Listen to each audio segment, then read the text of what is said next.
ఎముక మూలుగలోని కణాల నుంచి రక్త కణాలు తయారవుతాయి. ఆ మూలుగలోనే ఏదైనా లోపం ఏర్పడితే అది కొన్ని ప్రమాదకరమైన వ్యాధులకు దారితీస్తుంది. అలాంటప్పుడు ఆ మూలుగను మార్చగలిగితే మళ్ళీ ఆరోగ్యకరమైన రక్త కణాలు ఉత్పత్తి అయి వ్యాధి పూర్తిగా మానిపోతుంది. గతంలో ఇందుకోసం తప్పనిసరిగా దాత నుంచి మూలుగను సేకరించి స్వీకర్తకు ఇవ్వాల్సి ఉండేది. దీన్నే బోన్ మ్యారో ట్రాన్స్ప్లాంట్ అంటారు. ఈ బోన్ మ్యారోకు సంబంధించిన మరింత సమాచారం ఇప్పుడు తెలుసుకుందాం.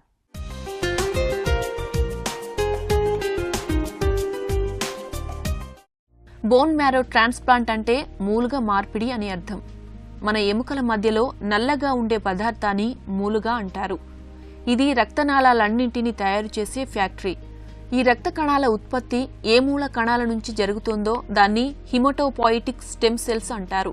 ఈ జబ్బుతో పాటు మరికొన్ని జబ్బులు కూడా ఈ స్టెమ్ సెల్స్ లోపాల వల్ల వస్తాయి. చాలా ఏళ్ల పాటు బోన్ మ్యారో ట్రాన్స్ప్లాంట్కు అవసరమైన ఎముక మూలుగాను ఇతరుల ఎముక మూలుగా నుంచి మాత్రమే సేకరించేవారు. అందుకే ఈ ప్రక్రియకు బోన్ మ్యారో ట్రాన్స్ప్లాంటేషన్ అనే పేరు ప్రాచుర్యం పొందింది. అయితే ఇటీవల ఈ మూల కణాలను రక్తం నుంచి, బొడ్డుతాడు నుంచి కూడా సేకరిస్తున్నారు.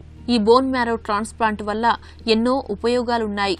Acute leukaemia, aplastic anaemia, thalassaemia, sickle cell anaemia వంటి అనేక వ్యాధుల చికిత్సకు ఇది ఉపయోగపడుతోంది.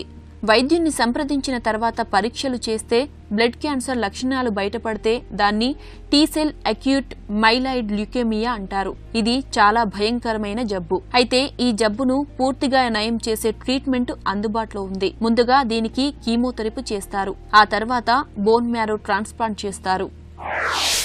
బోన్ మ్యారో అన్నది మనకి ఎముకలలో మధ్య భాగంలో ఉండే మెత్తని పదార్థం. దాన్ని కామన్గా మజ్జ అని కూడా అని అంటారు. ఈ బోన్ మ్యారో అన్నది మన శరీరానికి చాలా ఉపయోగకరమైన ఆర్గన్. ఎందుకంటే దీనివల్లనే మనకి రక్తంలో ఉండే వేరే కణాలన్నీ ప్రొడ్యూస్ అవుతూ ఉంటాయి అన్నమాట. సో ఈ బోన్ మ్యారో అన్నది బాడీలో అబౌట్ 4% బాడీ వెయిట్ మాస్ ఉంటుంది అనమాట. సో ఈ బోన్ మ్యారో 2 రకాలుగా ఉంటుంది, red marrow and yellow marrow. మనం పుట్టేటప్పుడు 100% మొత్తం ఎరుపు మధ్య ఉంటుంది. బట్ పెరుగుతున్న కొద్దీ 50% ఎల్లో మ్యారోగా కన్వర్ట్ అయిపోతుంది. రెడ్ మ్యారో ఏమిటంటే ఫ్లాట్ బోన్స్ అంటే పెల్విక్ బోను, స్టర్నమ్, స్కల్ ఇంకా రిబ్స్లోన ఎక్కువగా కనబడుతుంది.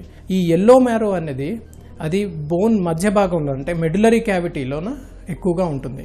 ఈ బోన్ మ్యారో అన్నది వివిధ కారణాల వలన ఒక్కొక్కసారి ఎఫెక్ట్ అవ్వచ్చు. కొంతమందిలోన సహజంగానే వాళ్ళ బోన్ మ్యారోకి ఈ రక్త కణాలు అంటే ఎర్ర రక్త కణాలు, తెల్ల రక్త కణాలు ప్రొడ్యూస్ చేసే గుణము కోల్పోతారనమాట. దీన్నే ఎప్లాస్టిక్ అనీమియా అని అంటారు. ఈ ఎప్లాస్టిక్ అనీమియా ఉన్న పేషెంట్స్కి జనరల్గా నీరసంగా ఉండడము, అనీమియా సివియర్గా ఉండడము, అదేవిధంగా ఇమ్యూనిటీ తగ్గిపోవడం. ఎందుకంటే రోగ నిరోధక శక్తి అనేది తగ్గిపోతుంది తెల్ల రక్త కణాలు లేకపోతే. సో ఇలాంటి వాళ్ళకి తరచుగా ఇన్ఫెక్షన్స్ రావడము ఇలాంటివి జరుగుతూ ఉంటాయి. అదేవిధంగా కొంతమంది క్యాన్సర్ పేషెంట్స్కి రేడియేషన్ థెరపీ లేకపోతే కీమోథెరపీ ఇచ్చేటప్పుడు కూడాను ఈ బోన్ మ్యారో అనేది సప్రెస్ అయిపోతుంది. ఈ బోన్ మ్యారో సప్రెస్ అయిపోవడం వలన ఈ రక్త కణాలు ప్రొడ్యూస్ చేసే గుణం అనేది ఎఫెక్ట్ అవుతుంది. ఇది కాకుండా కొంతమందిలోన ఈ బోన్ మ్యారోకే క్యాన్సర్ రావచ్చు. దీన్నే మనము లుకీమియా అని అంటాము. గతంలో దాతను ఆపరేషన్కు తీసుకెళ్లి తుంటి ఎముకపై చిన్న ఆపరేషన్తో రంధ్రాలు చేసి లోపల మ్యారో స్టెమ్ సెల్స్ ని బయటకు తీసేవారు. అయితే ఇప్పుడు ఆపరేషన్ చేసే పని లేకుండా ఈ ప్రక్రియను చేయడం సాధ్యమవుతోంది. చేతిపైన రక్తనాళంలోకి సూదిని పంపించి ఎఫరెసిన్ అనే యంత్రం సహాయంతో రక్తంలోంచి నేరుగా స్టెమ్ సెల్స్ ని తీసుకోవచ్చు. ఇలా సేకరించిన స్టెమ్ సెల్స్ ను ప్రత్యేకమైన ఫ్రీజర్లో భద్రపరిచి కీమోథెరపీతో రోగిలోని రోగగ్రస్తమైన మూలుగును నాశనం చేసి భద్రపరిచిన సాధారణ స్టెమ్ సెల్స్ ని రోగి రక్తంలోకి ఎక్కిస్తారు. ఇవి మూలుగలో నాటుకుని కొత్త మొలకలు వచ్చి 2-3 వారాల్లో సాధారణ రక్త కణాలను ఉత్పత్తి చేస్తాయి. కొన్ని పరిస్థితుల్లో స్టెమ్ సెల్స్ ను స్వయంగా రోగి శరీరం నుంచి తీసుకోవచ్చు. కీమోథెరపీ వల్ల మూలుగ నాశనమయ్యాక స్టెమ్ సెల్స్ అతనికే ఎక్కిస్తారు. దీన్నే ఆటోలోగస్ స్టెమ్ సెల్స్ ట్రాన్స్ప్లాంటేషన్ అంటారు. ఈ బోన్ మ్యారోకి సంబంధించిన ఏమైనా కండిషన్స్ ఎఫెక్ట్ అయినప్పుడు మనము పేషెంట్ని తరోగా ఇవాల్యుయేట్ చేయాల్సి వస్తుంది. ఫస్ట్ ఏమిటంటే complete blood picture and haemogram మొత్తం బ్లడ్ టెస్ట్ అంతా చేసి ఏమైనా బ్లాస్టిక్ సెల్స్ ఉన్నాయా లేకపోతే ఈ సెల్స్లో ఏమైనా మార్పులు వచ్చాయో లేదో తెలుస్తుంది. ఒక్కోసారి ఎంఆర్ఐ స్కాన్ ద్వారా కూడాను మనము ఆ మ్యారో క్వాలిటీ అనేది ఏంటనేది నిర్ధారణ చేయవచ్చు. ఇకపోతే ట్రీట్మెంట్ పరంగా ఈ బోన్ మ్యారోకి ఎఫెక్ట్ అయిన కండిషన్స్ స్పెషలిస్ట్ సెంటర్లోనే ట్రీట్ చేయాల్సి వస్తుంది. దీనికి సంబంధించి ఆ కండిషన్ని బట్టి మనం ట్రీట్మెంట్ని టైలర్ మేడ్గా చేస్తాం అనమాట. ఫర్ ఎగ్జాంపుల్ ఎప్లాస్టిక్ అనీమియా ఉందనుకోండి, వాళ్ళకి స్టెమ్ సెల్ ట్రాన్స్ప్లాంటేషన్ లేకపోతే బోన్ మ్యారో ట్రాన్స్ప్లాంటేషన్ అన్నది జరుగుతుంది. ఈ బోన్ మ్యారో ట్రాన్స్ప్లాంటేషన్ అనేది ఒక specialised procedure, has to be done in only specialise centre.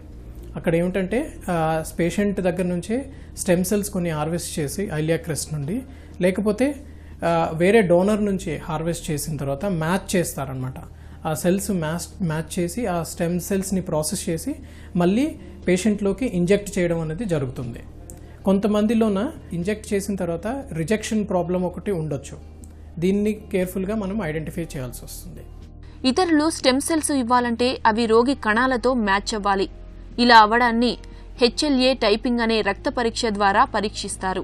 ఈ బోన్ మ్యారో ట్రాన్స్ప్లాంట్ చేయించుకోవడం అంత సులభం కాదు.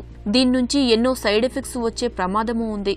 అందువల్ల ఈ ప్రక్రియలో రోగులను ప్రత్యేకంగా రూపొందించిన యూనిట్లలో ఉంచి చాలా జాగ్రత్తలు తీసుకోవాల్సి ఉంటుంది.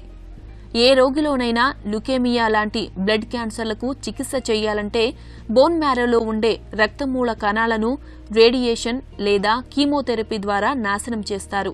అనంతరం అవసరమైతే కొత్త బోన్ మ్యారోను ఎక్కిస్తారు. అయితే బోన్ మ్యారో మార్పిడి శస్త్రచికిత్సల ద్వారా సైడ్ ఎఫెక్ట్స్ ఎక్కువగా ఉంటాయి. అందువల్ల తప్పనిసరి పరిస్థితుల్లోనే ఈ ఆపరేషన్ను అనుమతిస్తున్నారు.